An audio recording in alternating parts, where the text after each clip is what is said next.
Hello मेरे बच्चों, good evening. कैसे हैं आप सब? उम्मीद करते हैं आप लोग बहुत अच्छे होंगे, बेहतरीन तरीके से आप लोग पढ़ाई कर रहे होंगे। वेलकम है इस क्लास में। प्यारे बच्चों, हम लोग इकोनॉमिक्स का चौथा चैप्टर जिसका नाम है पूर्ण प्रतिस्पर्धा की स्थिति में फर्म का सिद्धांत, इसी का बेहतरीन तरीके से अध्ययन कर रहे हैं। इसमें हमने पार्ट 1 आप सब किसी को पढ़ा दिया है। जो बच्चे नहीं देखे हैं प्लेलिस्ट में जाकर के देख लीजिएगा। बहुत इंटरेस्टिंग, बहुत मजेदार ये आपका चैप्टर है। इसमें हम लोग पढ़ते हैं बाजार के बारे में, बाजार की विशेषताओं के बारे में, बाजार के प्रकार के बारे में, पूर्ति यानी सप्लाई क्या होता है, सप्लाई यानी पूर्ति का नियम क्या क्या है, ये सब के बारे में पढ़ते हैं। तो चलिए हम लोग सेशन को शुरू करते हैं। सबसे पहले देखते हैं प्यारे बच्चों, हम लोग कौन सा हम लोग चीज ने पढ़ लिया था। तो हम लोगों ने प्यारे बच्चों पहला पार्ट में बाजार क्या होता है, बाजार की विशेषता क्या होती है और बाजार के जो प्रकार हैं, टोटल बाजार के हमने 4 प्रकार पढ़ा था। पूर्ण प्रतिस्पर्धा बाजार है ना, दूसरा आपका प्यारे बच्चों पढ़ा था एकाधिकारी बाजार, तीसरा पढ़ाया था एकाधिकारी प्रतियोगिता बाजार और चौथा पढ़ाया था अल्पाधिकारी बाजार। ये 4 प्रकार के बाजार के बारे में हमने बेहतरीन तरीके से पढ़ा दिया था। आज के इस क्लास में हम लोग जो टॉपिक आपका संप्राप्ति है, इस टॉपिक को हम लोग कंप्लीट करने वाले हैं कि संप्राप्ति यानी रेवेन्यू क्या होता है। तो चलिए आज के टॉपिक पर चलते हैं हम लोग। तो प्यारे बच्चों चलिए आज का टॉपिक शुरू करते हैं। संप्राप्ति या आगम, इसी को बोलते हैं प्यारे बच्चों रेवेन्यू। क्या बोलते हैं इसको? इसको बोलते हैं प्यारे बच्चों रेवेन्यू। रेवेन्यू यानी कि संप्राप्ति। संप्राप्ति का मतलब क्या हुआ प्यारे बच्चों? मान लीजिए एक कलम बना, ये कलम बनाया गया उत्पादक के द्वारा, किसी कंपनी के द्वारा, किसी फर्म के द्वारा। अब इस कलम को मार्केट में ला करके बेचा उस फर्म ने, कितना रुपया में? 10 रुपया में। तो ये 10 रुपया में उसने बेच करके जो ये 10 रुपया कमाया प्यारे बच्चों, इसी को बोलते हैं रेवेन्यू, इसी को बोलते हैं संप्राप्ति, इसी को बोलते हैं आगम। क्या बोलते हैं? आगम। यानी प्यारे बच्चों उत्पादक के द्वारा, किसके द्वारा? उत्पादक के द्वारा अपने तैयार माल को बेचने से जो आय प्राप्त होती है, यानी कि उत्पादक के द्वारा जो तैयार माल किया गया, उसको जो तैयार वस्तु इसको बाजार में बेचा गया और बेचने से जो उसको मिला, कितना रुपया मिला? 10 रुपया। तो ये 10 रुपया उसका क्या कहलाएगा? रेवेन्यू कहलाएगा, उसका आगम कहलाएगा, उसका संप्राप्ति कहलाएगा, है ना। अथवा मूल्य की प्राप्ति होती है जो, उसी को बोलते हैं संप्राप्ति। जैसे कि प्यारे बच्चों मान लीजिए कलम की लागत, कलम पर खर्च कितना पड़ा? 8 रुपया। 2 रुपया उसने अपना लाभ लगाया, तो 8 और 10, 8 और 2 10, 10 रुपया में उन्होंने मार्केट में सामान को बेचा और 10 रुपया प्राप्त किया। तो जितना प्राप्त किया प्यारे बच्चों मार्केट में बेच करके, वही उसका कहलाएगा संप्राप्ति, वही कहलाएगा उसका आगम। समझ में आ रही बात? यस सर जी। अर्थात संप्राप्ति का फॉर्मूला क्या हुआ? संप्राप्ति यानी रेवेन्यू, आर बराबर होता है कि भाई जितना लागत है उसको जोड़ दीजिए और जो उसने अपना लाभ रखा है प्रॉफिट, वो उसको जोड़ दीजिए। तो लागत प्लस लाभ दोनों को जोड़ देते हैं तो प्राप्त होता है आपका संप्राप्ति यानी रेवेन्यू। तो रेवेन्यू का फॉर्मूला क्या हुआ? लागत यानी कॉस्ट प्लस लाभ यानी प्रॉफिट। ठीक। उत्पादक को प्राप्त होने वाले कुल संप्राप्ति में उसकी लागत के अतिरिक्त उसके लाभ भी शामिल होते हैं। यानी प्यारे बच्चों जो टोटल संप्राप्ति होता है, यानी कि कुल संप्राप्ति होता है, इसमें क्या होता है? एक तो आपका लागत होता है यानी कॉस्ट, और दूसरा क्या होता है? उसका लाभ। ये दोनों चीजें इसमें शामिल होती है। समझ में आई बात? यस सर जी। अब बात करते हैं प्यारे बच्चों हम लोग कुल संप्राप्ति क्या होता है, औसत संप्राप्ति क्या होता है, सीमांत संप्राप्ति क्या होता है, इन तीन चीजों के बारे में पढ़ते हैं। टोटल कुल संप्राप्ति का मतलब टोटल रेवेन्यू, इसको बोलेंगे एवरेज रेवेन्यू, और इसको बोलेंगे मार्जिनल रेवेन्यू। मान लीजिए प्यारे बच्चों कि कोई उत्पादक है 10 कलम बनाया, एक कलम को 10 रुपया में बेचा, तो 10 कलम को कितना रुपया में बेचा होगा?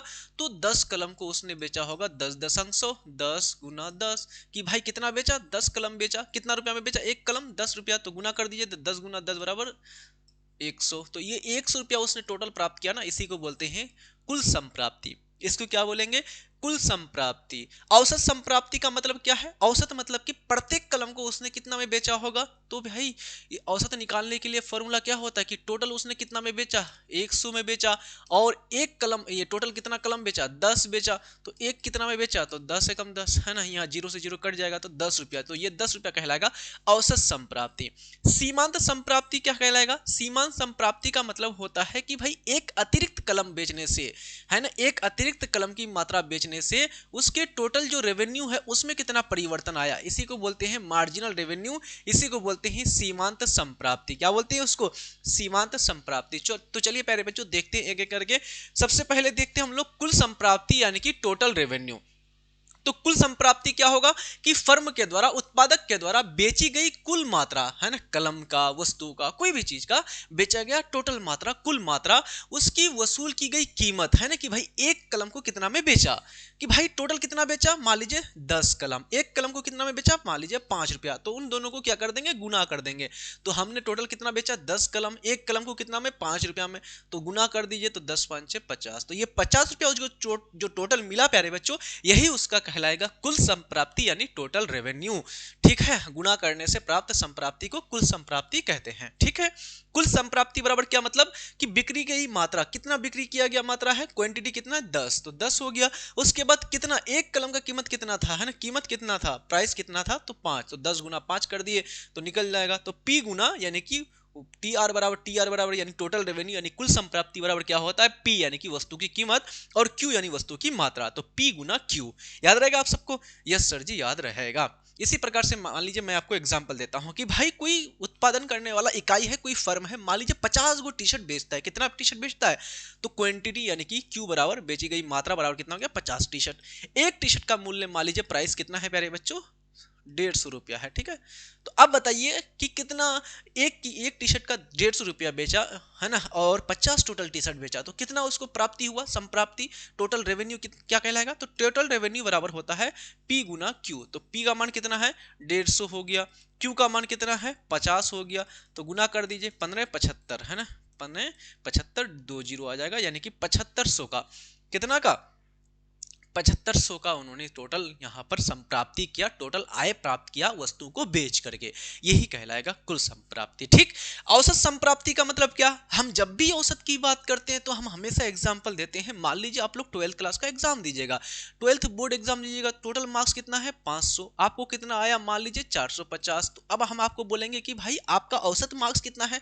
औसत का मतलब कि भाई औसतन आपने प्रत्येक विषय में कितना अंक प्राप्त किया, तो भाई जितना आपका मार्क्स आपको आया है, कितना मार्क्स आया है, 450 आपको आया है, तो 450 आया है। कितने सब्जेक्ट है टोटल, 5 सब्जेक्ट है, डिवाइड कर दीजिए तो 5 नमक 45, यानी एक सब्जेक्ट में कितना मिला आपको, 90 मार्क्स मिला। मतलब कि औसतन रूप से आपको एक सब्जेक्ट में 90 प्राप्त हुआ। इसी प्रकार से प्यारे बच्चों, औसत संप्राप्ति का मतलब होता है कि भाई टोटल कितना संप्राप्ति है, कुल संप्राप्ति को बेची गई मात्रा से भाग दे दीजिए, तो इसी से निकलता है आपका औसत संप्राप्ति यानी कि एवरेज रेवेन्यू। क्या निकलेगा, एवरेज रेवेन्यू। समझ में आ रही बात, समझ में आ रही बात? यस सर जी। तो किसी फर्म का औसत संप्राप्ति फर्म द्वारा प्राप्त की गई कुल संप्राप्ति यानी जो टोटल रेवेन्यू है उसमें कुल बिक्री की मात्रा यानी क्वांटिटी से क्या करते हैं, भाग देते हैं, तो इससे निकलता है एवरेज रेवेन्यू।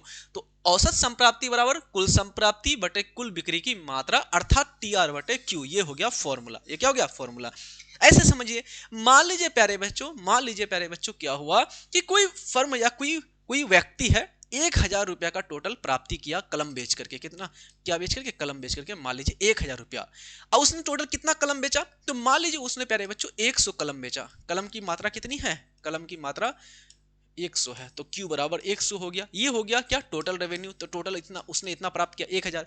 अब हम आपको बोलते हैं कि भाई औसत संप्राप्ति क्या है, एवरेज रेवेन्यू क्या है, तो एवरेज रेवेन्यू बराबर फॉर्मूला लगा दीजिए TR बटे Q। तो TR का मान 1000, तो 1000 बटे Q यानी 100, 200 कैंसिल, कितना बचा 10, यानी एक कलम को उसने कितना में बेचा, औसतन रूप से 10 रुपया में, औसतन यानी एवरेज 10 रुपया में उन्होंने एक कलम को बेचा, तो ये औसत प्राप्ति हो गया उसका, औसत संप्राप्ति 10 रुपया। समझ में आई बात? यस सर जी। अगला बात करते हैं प्यारे बच्चों सीमांत संप्राप्ति।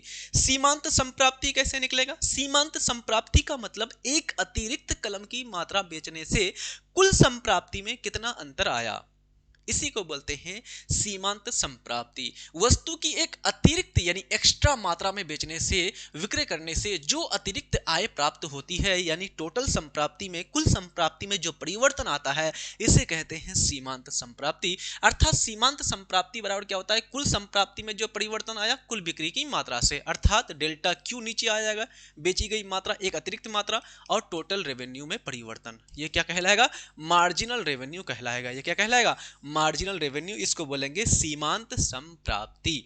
समझ में आई बात? यस सर जी। ये फॉर्मूला याद रखिएगा, बहुत इंपॉर्टेंट फॉर्मूला है, बहुत बार ये पूछा गया है। अब बात करते हैं यहाँ पर प्यारे बच्चों इस तालिका के माध्यम से सारी चीजों को समझने का प्रयास करते हैं कि मान लीजिए ये वस्तु की बेची गई मात्रा है 1 2 3 4 5 6, ये वस्तु की बेची गई मात्रा है।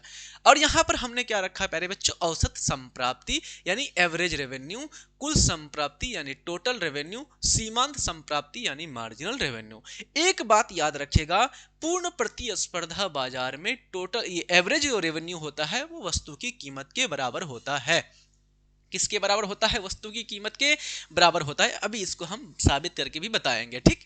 तो ध्यान दीजिए, मान लीजिए प्यारे बच्चों वस्तु की कीमत कितना है 20 रुपया, और कितना बेचा, एक वस्तु आपका, तो भाई कितना होगा कुल संप्राप्ति, तो 20 गुना 1 बराबर 20 हो गया। इसी प्रकार से वस्तु कितना बेचा 2, और एक वस्तु का कीमत कितना है 20, तो 20 दुना 40 हो गया।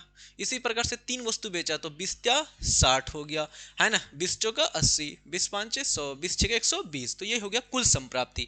औसत संप्राप्ति निकालने का फॉर्मूला क्या है? ये सीमांत संप्राप्ति निकालने का फॉर्मूला क्या है? मार्जिनल रेवेन्यू बराबर जो आपका प्यारे बच्चों ये कुल संप्राप्ति में जो परिवर्तन आया इकाई मात्रा में परिवर्तन करने से। ध्यान दीजिए प्यारे बच्चों कि हमने क्या किया, एक अतिरिक्त मात्रा को बेचा, है ना, तो 20। इससे पहले क्या था, इससे पहले 0 बेचे थे तो कोई परिवर्तन नहीं आया, कोई परिवर्तन आया नहीं ना, तो 0 और 20 में कोई परिवर्तन नहीं, तो 20 ही रहेगा। लेकिन अगला इकाई एक अतिरिक्त मात्रा बेचते हैं, तो 1 से आपका 2 बेचे तो 20 से कितना हो गया हमारा 20 ही रहा, है ना, 20 हमारा 20 ही। तो यहाँ पर क्या अंतर क्या आया हमारा, है ना, सीमांत संप्राप्ति का। अच्छा, यहाँ पर कुल संप्राप्ति ध्यान दीजिएगा, औसत को नहीं लेंगे। यहाँ पर प्यारे बच्चों एक इकाई में परिवर्तन किए तो कुल संप्राप्ति में कितना परिवर्तन आया, तो 20 से 40 यानी 20 का परिवर्तन आया, तो 20/20, है ना। मार्जिनल रेवेन्यू बराबर क्या होता है, डेल्टा टी आर बटे डेल्टा क्यू। तो क्यू डेल्टा टी आर में कितना परिवर्तन आया 20, और इसमें कितना परिवर्तन आया 1 से 2 मतलब 1 परिवर्तन आया ना। तो प्यारे बच्चों ऊपर में रखेंगे 20 और नीचे में रखेंगे 1, तो 20/1 बराबर 20 ही होता है ना। क्या होता है 20 का 20 ही, 1 ही होगा, है ना, 20 ही होगा। तो 2 से हमारा 3 मान लीजिए इकाई, तो 1 इकाई का परिवर्तन करने से कुल संप्राप्ति में कितना परिवर्तन आया 40 से 60 यानी कि 20 का, तो यहाँ पर भी क्या हो गया 20। इसी प्रकार से 3 से 4 1 इकाई का परिवर्तन करने से कुल संप्राप्ति में कितना परिवर्तन आया 60 से 80 यानी कि 20, तो 20 का 20 ही 20। तो इस प्रकार से यहाँ पर कोई चेंज हमारा नहीं हो रहा है। समझ में आ रही बात तालिका के माध्यम से। तो ये हो गया ये हो गया औसत संप्राप्ति, कुल संप्राप्ति, सीमांत संप्राप्ति। अब ध्यान दीजिए, औसत संप्राप्ति या संप्राप्ति वक्र एवं मांग वक्र समझना प्यारे बच्चों, इसको समझना कि हमारा जो औसत संप्राप्ति होता है यानी एवरेज रेवेन्यू होता है, और या संप्राप्ति का जो वक्र होता है और मांग का जो वक्र होता है, इसको समझना कि औसत आगम से अभिप्राय, औसत आगम का मतलब क्या होता है, औसत आगम का मतलब है कि प्रति एक इकाई के वस्तु के बेचने से हमें कितना प्राप्ति हुआ। यही ना कि भाई हमको 10 कलम बेचे तो 100 रुपया प्राप्त हुआ, तो एक कलम बेचने से कितना आया 10 रुपया, तो ये 10 रुपया क्या है औसत संप्राप्ति है। तो यही बात कह रहे हैं कि औसत आगम यानी औसत संप्राप्ति से अभिप्राय वस्तु की बेची गई बिक्री से विक्रेता को प्राप्त प्रति इकाई आय से, कि भाई एक इकाई को बेचने से कितना इनकम प्राप्त हुआ। दूसरी ओर कीमत से आशय, कीमत का मतलब क्या है कि वस्तु की कीमत का मतलब क्या है कि विक्रेता के द्वारा वस्तु की खरीदने पर किया गया प्रति इकाई भुगतान।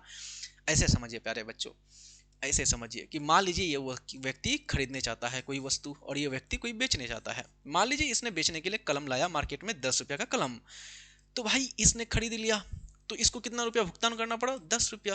तो ये क्या हो गया, इसके लिए कीमत हो गया कि भाई इसको हम पूछेंगे कि कितना रुपया भुगतान किए, तो बोलेंगे कि 10 रुपया। अच्छा, इसको प्राप्त कितना हुआ 10 रुपया, क्योंकि इसने भुगतान किया 10 रुपया ना, तो इसको प्राप्त कितना हुआ, इसको प्राप्त हुआ 10 रुपया। अगर हम इसको पूछेंगे कि कितना कमाई हुआ, तो बोलेगा कि 10 रुपया, और इसको पूछेंगे कितना चुकाना पड़ा, तो 10 रुपया। तो भाई एक व्यक्ति के द्वारा चुकाया गया वस्तु का कीमत वो वस्तु का कीमत है उसके लिए, लेकिन दूसरा व्यक्ति जो बेच रहा है उसके लिए वो क्या है, प्राप्ति है, संप्राप्ति है, यानी दोनों बराबर ही है ना। कान ऐसे पकड़ो या कान घुमा के पकड़ो, सेम ही तो बात है, बात सेम है कि नहीं है। यानी प्यारे बच्चों ये जो वस्तु खरीद रहा है तो इसके लिए वो कीमत है, वस्तु का कीमत है, और ये जो वस्तु बेच रहा है इसके लिए क्या है, वो संप्राप्ति है। हम बेच रहे हैं वस्तु को तो हमारे लिए आय है, और जो खरीद रहा है उसके लिए उसको कीमत चुकाना पड़ रहा है। दोनों बात तो सेम ही है ना। यही बात कह रहे हैं कि भाई वस्तु की दर खरीदने पर किया गया प्रति इकाई भुगतान, क्योंकि विक्रेता को वही प्राप्त होता है जो क्रेता भुगतान करता है। भाई क्रेता 10 रुपया देगा तो विक्रेता को कितना प्राप्त होगा 10 रुपया। अगर विक्रेता 20 देगा तो इसको कितना प्राप्त होगा, 20 रुपया। तो इसके लिए भुगतान है और इसके लिए प्राप्ति है, समझिए। अतः प्रति इकाई आगम यानी संप्राप्ति और प्रति इकाई वस्तु की कीमत एक ही बात होता है, इसलिए आपका AR बराबर औसत संप्राप्ति बराबर वस्तु की कीमत P होती है। क्या होती है, वस्तु की कीमत P होती है। यही कारण है कि औसत आगम वक्र और फर्म की वस्तु मांग वक्र भी एक ही होता है। इसी प्रकार इसीलिए हमारा औसत आगम वक्र यानी औसत संप्राप्ति का वक्र और मांग का वक्र का जैसा ढाल होता है, सेम टू सेम उसका ढाल होता है, ठीक। अर्थात औसत आगम को ही क्या कहते हैं, कीमत कहते हैं। एवरेज रेवेन्यू को ही क्या कहते हैं प्यारे बच्चों, एवरेज रेवेन्यू को ही कहते हैं कीमत। समझ में आ रही बात, तो ध्यान दीजिए। अर्थात AR बराबर P, AR बराबर क्या होता है, P होता है, AR बराबर P, ठीक है, ध्यान रहेगा आपको। यस सर जी। क्योंकि जो फर्म होता है उत्पादन करने वाली मार्केट में ला करके वस्तु को बेचने वाली जो इकाइयां होती है, उद्योग द्वारा निर्धारित कीमतों का अनुसरण करती है। कि भाई पूर्ण प्रतिस्पर्धा बाजार जो होता है, पूर्ण प्रतिस्पर्धा बाजार में जो फर्म होता है वो वस्तु की कीमत का स्वीकार करने वाला होता है। हमने पहले पार्ट में पढ़ा दिया था, वो कीमत का निर्धारण नहीं करता है क्योंकि पूर्ण प्रतिस्पर्धा बाजार में बहुत ज्यादा कंपटीशन होता है। अतः कुल संप्राप्ति वक्र ऊपर की ओर जाती हुई सीधी रेखा के रूप में होता है, जो कि बिक्री की मात्रा एवं कीमत के गुणनफल के में कुल आय को व्यक्त करता है। यानी प्यारे बच्चों ये दिखा रहा है आपका टोटल रेवेन्यू यानी कि कुल संप्राप्ति। तो टोटल रेवेन्यू बराबर क्या है, वस्तु की कीमत, वस्तु की बेची गई मात्रा, P गुना Q। तो ये आपका टोटल रेवेन्यू आपका दिखा रहा है कि इधर का आपका वस्तु का कीमत और इधर का वस्तु की मात्रा, दोनों का गुणनफल, ठीक है। आगे बात करते हैं, विक्रय इकाइयां बढ़ाने पर कुल संप्राप्ति बढ़ती हुई होती है। विक्रय इकाइयां बढ़ाने पर का मतलब क्या है प्यारे बच्चों, मान लीजिए हम 10 टी शर्ट बेच रहे हैं तो हमको कितना रुपया प्राप्त होगा, 100 रुपया की अगर 10 से बेच रहे हैं तो 1000 रुपया प्राप्त होगा। लेकिन 10 टी शर्ट के जगह अगर हम 50 टी शर्ट बेचते हैं मार्केट में तो हमको कितना प्राप्त होगा, प्राप्त कम होगा कि ज्यादा होगा। भाई जितना ज्यादा मात्रा में वस्तु बेचोगे उतना ज्यादा मात्रा में आपको कीमत यानी आय प्राप्ति होगा, और जितना कम बेचेगा उतना कम मात्रा में आपको आय की प्राप्ति होगी। तो यानी कि विक्रय की यानी बेची गई इकाइयां अगर ज्यादा है बढ़ाने पर तो आपको जो प्राप्ति हो रहा है संप्राप्ति, ये भी बढ़ जाएगा। बढ़ेगा कि नहीं बढ़ेगा, यस सर जी। तो चलिए प्यारे बच्चों अब हम लोग बात करते हैं पूर्ण प्रतियोगिता की स्थिति में संप्राप्ति का वक्र कैसा होता है। यानी कि जो आपका आगम यानी जो रेवेन्यू होता है इसका ग्राफ कैसा, वक्र कैसा होता है पूर्ण प्रतियोगिता वाला बाजार में, पूर्ण प्रतिस्पर्धा वाला बाजार में, ठीक। तो बात करते हैं पूर्ण प्रतियोगिता बाजार में वस्तु की मांग क्या होती है, पूर्णतया लोचदार। पूर्णतः लोचदार का मतलब होता है E is equal to infinite, zero नहीं होगा, E is equal to infinite, पहला पार्ट में भी पढ़ाए थे आपको, है ना। तो E is equal to ED यानी कि मांग की लोच कैसी होती है, पूर्णतः लोचदार, ED इक्वल टू इन्फिनाइट के बराबर होती है। क्योंकि पूर्ण प्रतियोगिता में फर्म की कीमत प्राप्ति करता होती है। यानी कि फर्म की कीमत क्या है, ये जो कीमत, वस्तु का जो कीमत है कौन निर्धारण करता है, उद्योग करता है, कोई भी फर्म नहीं करता है। तो भाई ये कलम का कीमत कितना होगा ये मार्केट में बेचने वाला व्यापारी निर्धारित नहीं करता, बल्कि ये निर्धारित करता है उद्योग के द्वारा, फैक्ट्री के द्वारा, जो उत्पादन करने वाला इकाई है वो उसका निर्धारण करता है कीमत का। इसलिए यहाँ पर अगर कीमत में थोड़ा भी अगर कमी परिवर्तन किया जाता है तो मांग में बहुत ज्यादा परिवर्तन हो जाता है। इसलिए यहाँ पर पूर्णतः क्या होता है, लोचदार होता है, ठीक। तो उद्योग के द्वारा वस्तु की कीमत का निर्धारण किया जाता है और इस निर्धारण कीमत को फर्म के द्वारा दिया हुआ मानकर वस्तु की कीमत भी, है ना, वस्तु की कितनी भी मात्रा का उत्पादन एवं विक्रय कर सकती है। यानी प्यारे बच्चों इसका जितना भी कीमत निर्धारित किया गया है उस कीमत पर वो व्यापारी कितनी भी मात्रा में बेचे, कोई दिक्कत नहीं है, आराम से बेचिए आप जितनी भी मात्रा में बेचना हो, लेकिन कीमत का निर्धारण उद्योग के द्वारा, फैक्ट्री के द्वारा कर दिया जाता है, ठीक है। आगे बात करते हैं तो पूर्ण लोचदार मांग वाले पूर्ण प्रतियोगिता बाजार में औसत संप्राप्ति और सीमांत संप्राप्ति परस्पर क्या होते हैं, बराबर होते हैं। ये बहुत ही इंपॉर्टेंट बात है, बहुत ही महत्वपूर्ण बात है कि जो पूर्ण प्रतिस्पर्धा बाजार होता है यहाँ पर जो आपका औसत संप्राप्ति है AR और आपका जो सीमांत संप्राप्ति MR, मार्जिनल रेवेन्यू, ये दोनों को दोनों बराबर होता है। क्या होता है, औसत संप्राप्ति और सीमांत संप्राप्ति बराबर होता है। एग्जाम में कई बार क्वेश्चन पूछा गया है कि कौन सा मार्केट में औसत संप्राप्ति और सीमांत संप्राप्ति दोनों बराबर होता है पूर्ण प्रतियोगिता वाला बाजार में, ठीक। अब बात करते हैं कि भाई पूर्ण प्रतियोगिता वाला बाजार में संप्राप्ति वक्र का आकार कैसा होता है। तो हमने क्या कहा भाई, E इक्वल टू इन्फिनाइट, और इन्फिनाइट वाला का आकार कैसा होता है, ग्राफ कैसा होता है, इस प्रकार से एक्स अक्ष के समांतर होता है। कैसा होता है, एक्स अक्ष के समानांतर। ये एक्स अक्ष है या वाई अक्ष है, तो एक्स अक्ष के समांतर ऐसा होगा। तो ये आपको ग्राफ दिख रहा होगा प्यारे बच्चों, ये एक्स अक्ष है, इसके समानांतर ए आर बराबर एम आर, ए आर बराबर एम आर, ये हो गया आपका, ये हो गया आपका प्यारे बच्चों पूर्ण प्रतियोगिता वाले बाजार में संप्राप्ति का वक्र। ठीक है, समझ में आई बात। यस सर जी। आगे बात करते हैं एकाधिकारी वाला बाजार में संप्राप्ति का वक्र कैसा होता है। एकाधिकारी बाजार किसको बोलते हैं, हमने पार्ट 1 में पढ़ाया हुआ है, वह बाजार जहां पर केवल और केवल एक विक्रेता होता है, बेचने वाला एक होता है, एक व्यक्ति होता है केवल और केवल, उसको बोलते हैं पूर्ण प्रति, ये उसको बोलते हैं एकाधिकारी बाजार। ठीक है, तो एकाधिकारी बाजार में संप्राप्ति का वक्र कैसा होगा। तो बात करते हैं एकाधिकार की अवस्था में औसत संप्राप्ति वक्र तथा सीमांत संप्राप्ति वक्र बाएं से दाएं नीचे की ओर गिरता हुआ होता है। यानी जो एकाधिकारी अवस्था में जो आपका औसत संप्राप्ति का जो ग्राफ होता है, वक्र होता है प्यारे बच्चों, ये क्या होता है, और सीमांत संप्राप्ति का जो वक्र होता है, ये बाएं से दाएं, ये बाएं से दाएं नीचे की ओर गिरता हुआ होता है। यानी कि ये आपका औसत संप्राप्ति और सीमांत संप्राप्ति दोनों का दोनों नीचे की ओर जा रहा है, नीचे की ओर गिरता हुआ। क्यों, क्योंकि प्यारे बच्चों एकाधिकार वस्तु की अगर अधिक मात्रा का विक्रय करना चाहता है, मान लीजिए प्यारे बच्चों आप मार्केट में गए बेचने के लिए और आप केवल और केवल अकेला व्यक्ति हैं, क्या बेचने वाला, कलम बेचने वाला, मार्केट में कोई भी कलम नहीं बेच रहा है, आप अकेले बेच रहे हो, तो ये बाजार क्या कहलाएगा, एकाधिकारी बाजार कहलाएगा। और अगर इस मार्केट में अगर आपको कलम ज़्यादा बेचना है, अगर प्यारे बच्चों वस्तु की ज़्यादा मात्रा बेचनी है आपको, तो वस्तु का कीमत क्या करना पड़ेगा, कम करना पड़ेगा।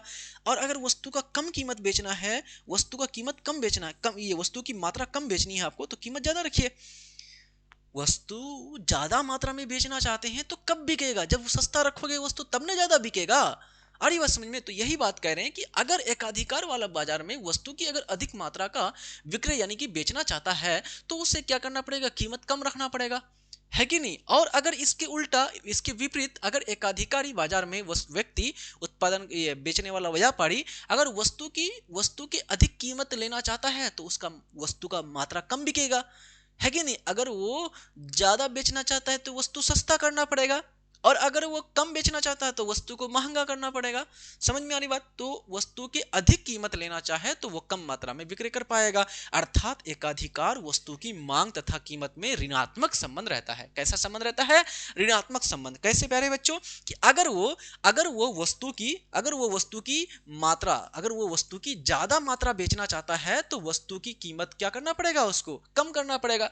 और अगर वस्तु की मात्रा कम बेचना चाहता है वो, तो वस्तु की कीमत क्या करना पड़ेगा, ज्यादा रखना पड़ेगा। तो ये कैसा है, उल्टा संबंध है कि नहीं है, एक बढ़ रहा है तो दूसरा घट रहा है, ये बढ़ रहा है तो ये घट रहा है, यानी एक दूसरे के विपरीत संबंध है, इसलिए पूरा का पूरा ऑपोजिट होता है। इसलिए आपका ग्राफ बाएं से दाएं नीचे की ओर गिरता हुआ होता है औसत संप्राप्ति और सीमांत संप्राप्ति का। ठीक है, अब बात करते हैं प्यारे बच्चों लाभ अधिकतमीकरण। लाभ अधिकतमीकरण का मतलब क्या है प्यारे बच्चों, मार्केट में कोई भी विक्रेता है, कोई भी व्यापारी है, वस्तु का विक्रेता बेचने वाला, उसका हमेशा उद्देश्य है कि हम ज्यादा से ज्यादा कीमत पर वस्तु को बेचें और ज्यादा से ज्यादा लाभ कमाएं।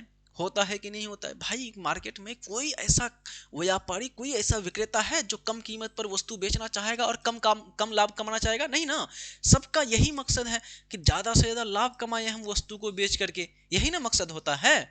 और खरीदने वाला उपभोक्ता का मकसद क्या होता है कि हम कम से कम कीमत पर सस्ता से सस्ता वस्तु हमको मिल जाए, आपका उद्देश्य यही होता है ना। तो उत्पादक या फर्म कम से कम खर्च करके वस्तु बनाना चाहेगा और ज्यादा से ज्यादा कीमत पर अधिक से अधिक लाभ कमाना चाहेगा, अधिक से अधिक कीमत पर वस्तु को बेच करके लाभ कमाना चाहेगा। यानी कि जब फैक्ट्री का मालिक जब कलम का उत्पादन करना चाहेगा तो वो चाहेगा कि भाई कलम मात्र 1 रुपया में बन जाए, मात्र 2 रुपया में बन जाए। और वही व्यक्ति जब बाजार में इस कलम को बेचना चाहेगा तो वो चाहेगा कि ज्यादा से ज्यादा कीमत पर बेचे, हमको ज्यादा से ज्यादा लाभ हो। आ रही बात समझ में। यस सर जी। फर्म कठोर रूप से लाभ अधिकतम करता होते हैं, यानी जो फर्म होते हैं, व्यापारी होते हैं, ये हमेशा चाहते हैं कि भाई हमारा लाभ क्या हो, अधिक से अधिक हो। फर्म का लाभ कुल संप्राप्ति एवं कुल लागत के अंतर के रूप में होता है। हमने अभी पढ़ाया आपको कि संप्राप्ति का फॉर्मूला आर बराबर कॉस्ट यानी लागत प्लस प्रॉफिट यानी पी होता है ना। और प्रॉफिट को पी से नहीं डिनोट करके प्रॉफिट को पाई से डिनोट करते हैं। तो पाई बराबर क्या होगा फॉर्मूला भाई बताइए, पाई बराबर क्या होगा? तो ये आपका एक तरफ रख लीजिएगा, तो आर माइनस सी, यानी कि मार्केट में वस्तु को जितना में बेचा और मार्केट को बनाने ये वस्तु को बनाने में जितना खर्च आया। मान लीजिए प्यारे बच्चों कलम है, कलम को मार्केट में कितना में बेचा आपने? 10 रुपया में। कितना में बेचा? 10 रुपया में। और कलम बनाने में खर्च कितना आया था? 7 रुपया। कलम बनाने में कितना खर्च आया था? 7 रुपया। तो 10 और 7 से 10 से 7 चला गया, कितना बचा? 3। ये 3 रुपया आपने क्या रखा है? 3 रुपया आपने लाभ रखा है। तो यही क्या है? यही आपका लाभ है। क्या है ये? लाभ है। अर्थात लाभ का फॉर्मूला क्या होता है? याद रखिएगा, कुल संप्राप्ति माइनस कुल लागत, कि मार्केट में वस्तु को कितना में बेचा गया और उस वस्तु को बनाने में खर्च कितना पड़ा, दोनों को घटा दीजिए, जो निकलेगा वही उसका क्या कहलाएगा प्यारे बच्चों? वही उसका लाभ कहलाएगा। क्या कहलाएगा? लाभ कहलाएगा। ठीक है, अब बात करते हैं प्यारे बच्चों, फर्म के लाभ अधिकतमीकरण की 3 शर्तें होती है। भाई फर्म का लाभ अधिक से अधिक किस स्थिति में होगा, उसके लिए 3 शर्तें हैं। कितना शर्तें हैं? 3 शर्त। अगर इन 3 शर्तों का पालन करता है तो उसके लाभ अधिक से अधिक हो सकता है। पहला शर्त यह है कि सीमांत लागत सीमांत संप्राप्ति के बराबर होना चाहिए। यानी कि प्यारे बच्चों, सीमांत लागत किसके बराबर होना चाहिए? सीमांत संप्राप्ति के बराबर, मार्जिनल कॉस्ट मार्जिनल रेवेन्यू के बराबर होना चाहिए। एमसी बराबर एमआर, पहला पॉइंट। दूसरा क्या है? संतुलन पर सीमांत लागत ह्रासमान हो, यानी कि संतुलन पर हमारा जो सीमांत लागत हो वो ह्रासमान न हो। तीसरा पॉइंट, संतुलन पर अल्पकाल में कीमत औसत परिवर्तनशील लागत की तुलना में अधिकतम या समान हो। यानी कि प्यारे बच्चों कह रहा है कि जो अल्पकाल में जो कीमत है औसत परिवर्तनशील लागत की तुलना में अधिकतम हो, कि भाई वस्तु को बेचोगे मार्केट में तो वो ज्यादा होना चाहिए और जो आपका लागत आया है वो कम होना चाहिए। तब ना भाई, मान लीजिए खर्चा लागत कितना आया? 10 रुपया, तो आपकी वस्तु की कीमत क्या होना चाहिए? 10 से ज्यादा होना चाहिए ना हमेशा, तब ना आपको लाभ होगा। 10 से नीचे बेचोगे तो लाभ होगा क्या? कभी नहीं होगा ना। यही बात कह रहे हैं कि कीमत हमेशा औसत परिवर्तनशील लागत की तुलना में अधिक होना चाहिए, ताकि आपको किसी भी प्रकार का हानि न हो। तथा दीर्घकाल में अगर बात करें तो कीमत औसत लागत की तुलना में अधिक होना चाहिए। यानी हमेशा जो कीमत है ये लागत से ज्यादा होना चाहिए, आपका जितना खर्च आ रहा है तभी जाकर के आपको लाभ होगा। ठीक, अल्पकाल में क्या हमने कहा कि अल्पकाल में वस्तु की जो कीमत है ये ज्यादा होना चाहिए या बराबर होना चाहिए औसत औसत परिवर्तनशील लागत का, और दीर्घकाल की स्थिति में कीमत ज्यादा होना चाहिए या बराबर होना चाहिए औसत लागत का। ठीक है, समझ में आ रही बात? यहां पर औसत परिवर्तनशील लागत, यहां पर औसत लागत। आगे बात करते हैं सामान्य लाभ किसको बोलते हैं? सामान्य लाभ, सामान्य लाभ किसको बोलते हैं? प्यारे बच्चों एग्जाम्पल के माध्यम से समझिएगा। ये व्यक्ति है, ये मार्केट में क्या बेच रहा है? मान लीजिए हम एग्जाम्पल ले रहे हैं, ये मार्केट में बेच रहा है प्यारे बच्चों, मान लीजिए घड़ी बेच रहा है। क्या बेच रहा है? घड़ी बेच रहा है। ठीक है, ये आपका वॉच बेच रहा है, घड़ी बेच रहा है। तो भाई ये वॉच बेच रहा है मार्केट में, घड़ी बेच रहा है, तो ये कब तक बेचता रहेगा मार्केट में बताइए तो, है ना? कब तक बेचता रहेगा मार्केट में? जब तक कि इसको मतलब कि अपना इसका बनाया अपना जो इसका जो वस्तु पर किया गया खर्च है उससे हमेशा कुछ ना कुछ ज्यादा मिले, जब तक यानी कि वो उसको लाभ मिलता रहे। मान लीजिए इसने घड़ी को बनाया 100 रुपया में और इसने चाहा कि भाई हम 105 रुपया से नीचे तो कभी बेचेंगे ही नहीं, क्योंकि भाई 5 रुपया कम से कम तो लाभ रखना पड़ेगा, नहीं तो फिर क्या ही हमारा मतलब बचेगा। इतना समय लगा रहे हैं, जान लगा रहे हैं, अपना धन लगा रहे हैं, घर द्वार छोड़ करके मार्केट में ला करके सामान बेच रहे हैं, तो 5 रुपया भी अगर मुनाफा नहीं कमाए तो फिर हम इस व्यापार में रहेंगे क्यों? तो वो व्यापार से बाहर निकल जाएगा। अर्थात सामान्य लाभ बोलते हैं वैसा लाभ जो किसी व्यापारी को, किसी फर्म को मार्केट में बनाए रखता है। वो न्यूनतम लाभ जो किसी व्यापारी को मार्केट में, बाजार में बनाए रहने के लिए जरूरी होता है। ठीक, तो लाभ का न्यूनतम स्तर जो एक फर्म को, है ना, एक व्यापारी को इसके वर्तमान व्यापार में बनाए रखने के लिए महत्वपूर्ण होता है, आवश्यक होता है, इसे कहते हैं सामान्य लाभ। कि भाई जैसे ही वस्तु 105 से नीचे आएगा वो व्यक्ति मार्केट छोड़ देगा, व्यापार करना छोड़ देगा, चला जाएगा, बोला कि हमको नहीं बेचना है, क्योंकि अब उसको लगा कि हमको तो हानि हो रहा है एक तरह से। तो कोई भी व्यक्ति अपनी वस्तु को हानि करके, नुकसान करके नहीं बेचना चाहेगा। ठीक, अधिसामान्य लाभ किसको बोलेंगे? वह लाभ जो एक फर्म सामान्य लाभ से ऊपर अर्जित करती है। अब अधिसामान्य लाभ किसको बोलेंगे प्यारे बच्चों, ये आपका हो गया, मान लीजिए व्यक्ति घड़ी बनाने वाला व्यक्ति ने क्या, घड़ी बेचने वाला व्यक्ति ने क्या कहा था कि हमारा वो घड़ी पर खर्चा आया है 100 रुपया, हम कम से कम तो 105 में बेचेंगे ही बेचेंगे, इससे तो नीचे बेचेंगे नहीं, 105 कम से कम। और प्यारे बच्चों अगर मान लीजिए 105 की जगह 120 पर बेच रहा है, तो इसको क्या है प्यारे बच्चों, 105 से बहुत ज्यादा लाभ हो रहा है कि नहीं, इससे ज्यादा बेच रहा है 120 में, तो लाभ क्या हो गया, सामान्य लाभ से ज्यादा हो गया। तो जब प्यारे बच्चों लाभ सामान्य लाभ की तुलना में ज्यादा हो जाता है तो इसे कहते हैं अधि सामान्य लाभ, यानी सामान्य लाभ से ज्यादा। तो वह लाभ जो एक फर्म सामान्य लाभ से ऊपर आय अर्जित करता है, यानी कि वस्तु को उससे ज्यादा लाभ पर बेचता है, इसे अधि सामान्य लाभ कहते हैं। क्या कहते हैं, अधि सामान्य लाभ। समझ में आ रही बात, यस सर जी। अब बात करते हैं पूर्ति वक्र के जो बिंदु है, पूर्ति वक्र के है जिन बिंदु पर, जिस बिंदु पर है ना, पूर्ति वक्र के जिस बिंदु पर एक फर्म केवल साधारण लाभ अर्जित करती है, वह फर्म का लाभ अलाभ बिंदु कहलाता है। साधारण लाभ, नॉर्मल लाभ जहां पर अर्जित करता है जिस बिंदु पर, पूर्ति वक्र के जिस बिंदु पर, वही उसका कहलाता है लाभ अलाभ का बिंदु। समझ में आ रही बात। इस प्रकार से ये हमारा प्यारे बच्चों पार्ट 2 हमारा कंप्लीट होता है। अगले क्लास में हम लोग पढ़ेंगे एक फर्म का पूर्ति वक्र, पूर्ति को प्रभावित करने वाले कारक, पूर्ति का नियम क्या होता है और पूर्ति की लोच क्या होती है। ये 2-3 टॉपिक हम लोग नेक्स्ट क्लास में पढ़ेंगे।